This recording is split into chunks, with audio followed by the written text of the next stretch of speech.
ഇതുണ്ട്. അതുകൊണ്ട് ആ മേഖല ഒന്നും പറയുന്നില്ല. സെക്കൻഡ് ഹാഫിൽ പടം നമ്മളെ സീറ്റിൽ ഇരിക്കാൻ പറ്റാത്ത രീതിയിൽ ഒരു സീറ്റ് എഡ്ജ് മൂവി രീതിയിലേക്ക് ഇങ്ങനെ കൊണ്ടുപോകുന്ന ഒരു മൊമെന്റ്സ് ഉണ്ട്, അല്ലെങ്കിൽ കുറേ സീക്വൻസ് ഉണ്ട്. സൂപ്പർ. ക്ലൈമാക്സിലൊക്കെ എത്തുമ്പോൾ സിനിമ വല്ലാത്തൊരു പീക്ക് ലെവലിലേക്ക് കയറി പോകുന്നതായിട്ട് എനിക്ക് ഫീൽ ചെയ്തു.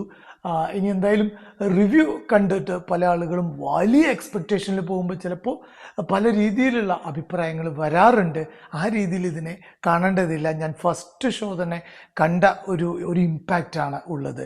പിന്നെ എടുത്തു പറയേണ്ടത് ലാലേട്ടൻ്റെ പെർഫോമൻസ്.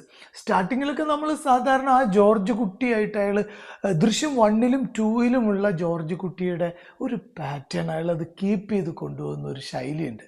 ലാസ്റ്റ് ക്ലൈമാക്സ് സീനൊക്കെ എത്തുമ്പോഴേക്കും ഇയാളുടെ അഭിനയത്തിൻ്റെ കുറേ മൂർധന്യങ്ങൾ നമുക്ക് ദൃശ്യമാകുന്നു ദൃശ്യം 3-ൽ. മറ്റൊന്നും ഈ സിനിമയെക്കുറിച്ച് പറയാനില്ല. എന്തായാലും തിയേറ്ററിൽ ഒരു മസ്റ്റ് വാച്ച് മൂവിയായിട്ട് ഞാൻ സജസ്റ്റ് ചെയ്യുന്ന സിനിമ തന്നെ